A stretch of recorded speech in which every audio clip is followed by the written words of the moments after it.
The past speaks to us through whispers on the wind, through the crumbling stones of ancient ruins, and through the echoes of battles long fought. These echoes are more than mere history. They are the foundation upon which the world we know was built, in the heart of Europe, where empires rose and fell, where cultures clashed and melded.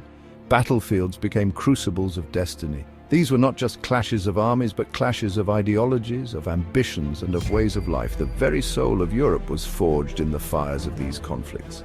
To understand Europe, one must understand its battles, from the legions of Rome to the Norman conquests, from the clash of faiths to the struggle for dominance. The battles of ancient Europe continue to resonate through the ages. They are tales of courage and cowardice, of brilliance and blunder, of triumph and tragedy. These are stories that deserve to be told, not as dry accounts in history books, but as vibrant sagas of human drama, for they hold within them the very essence of what it means to be European. In 52 BC, amidst the rolling hills of what is now France, a titanic struggle for supremacy raged. The legions of Rome, led by the ambitious and ruthless Julius Caesar, faced the fierce resistance of the Gallic tribes, united under the charismatic leadership of Vercingetorix. This was a battle that would decide the fate of Gaul and shape the destiny of Western Europe. The siege of Alesia, as it came to be known, was a masterpiece of military engineering and strategic brilliance. Caesar, facing a numerically superior Gallic force, chose to lay siege to the fortified town of Alesia, where Vercingetorix and his warriors had taken refuge. He encircled the town with a series of fortifications, effectively trapping the Gallic army within. What followed was a brutal and protracted siege, a desperate struggle for survival against the odds. Gaius Julius Caesar, the man at the heart of this conflict, was no ordinary general. He was a brilliant strategist, a cunning politician, and a charismatic leader who inspired both loyalty and fear. His ambition knew no bounds, and his conquest of Gaul was but a stepping stone in his quest for ultimate power in Rome.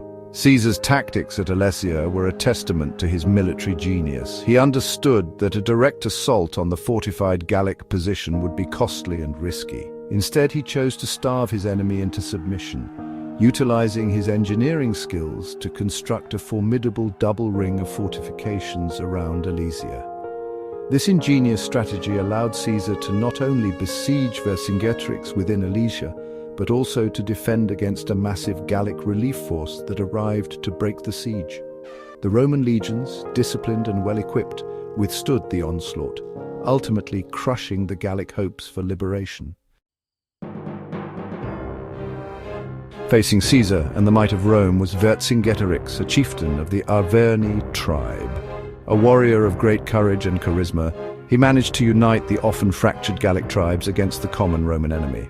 His leadership instilled a sense of unity and purpose in the hearts of his people, and his knowledge of the terrain and guerrilla tactics initially gave the Gauls an advantage.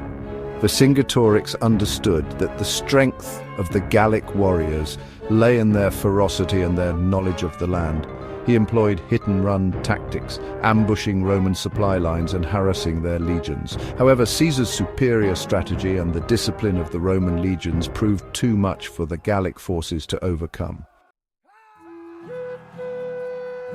Section 5, 1066, the Norman Conquest and the Battle of Hastings, the year 1066, a date etched into the annals of English history, marking a turning point in the destiny of a nation. The death of Edward the Confessor, the childless English king, triggered a power struggle that would culminate in one of the most pivotal battles ever fought on English soil, the Battle of Hastings. Across the English Channel, William, Duke of Normandy, a man of ruthless ambition and unwavering determination, saw his chance. Claiming to be Edward's rightful heir, he assembled a formidable army and set sail to conquer England.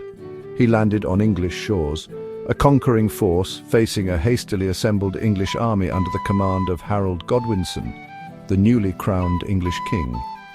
The two forces met at Hastings, a sleepy Sussex town, destined to become synonymous with the clash of civilizations. Section 6, William the Conqueror, a bastard's ambition. William, the illegitimate son of Robert I, Duke of Normandy, was never meant to inherit his father's dukedom. Yet he overcame the stigma of his birth and the turbulence of his youth to become a formidable ruler. He transformed Normandy into a powerful and prosperous duchy, earning a reputation as a skilled administrator and a ruthless military commander. His claim to the English throne was tenuous at best, based on a distant blood tie and a supposed promise made by Edward the Confessor. Yet William was a man who made his own destiny. He possessed an iron will and an unyielding belief in his right to rule. He instilled in his Norman knights the same unwavering loyalty and ambition, forging them into a disciplined and formidable fighting force. Section 7. Harold Godwinson, a king too briefly crowned. Harold Godwinson, the last Anglo-Saxon king of England, was a man of great courage and ability. He had served as Earl of Wessex, the most powerful nobleman in England, and had proven himself a capable leader. However, his claim to the throne was contested, and his reign would be tragically short-lived. Harold faced a dilemma. A Viking invasion in the north, led by the formidable Harold Hardrada, demanded his immediate attention. He marched north, winning a decisive victory at the Battle of Stamford Bridge, but his triumph was short-lived. William of Normandy had landed in the south, and Harold had to rush his weary army south to confront this new threat. Section 8. The Hammer and the Scimitar, the Battle of Tours. The year is 732 AD. Europe stands on the brink of an Islamic invasion that could have rewritten its history. The Umayyad Caliphate, a vast empire stretching from the Iberian Peninsula to the Indus River, had swept across North Africa and into Europe, conquering Visigothic Spain with astonishing speed. Their advance seemed unstoppable, and the fate of Christendom hung in the balance. Standing between the Islamic invaders and the heart of Europe was Charles Martel, a Frankish nobleman and military leader of exceptional skill and determination. Known as the Hammer, Martel had spent years forging the Frankish army into a formidable fighting force, aware of the growing threat from the south. The Battle of Tours, near the town of Poitiers in what is now France, would be the ultimate test of his leadership and the decisive battle that would shape the future of Europe. Section 9. A legacy forged in blood and iron. The battles of ancient Europe are more than just historical events.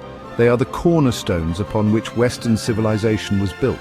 They shaped borders, forged nations, and determined the course of cultural and political development for centuries to come. The legacy of Alesia is the rise of the Roman Empire, a civilization that would leave an indelible mark on law, language, architecture, and literature throughout Europe.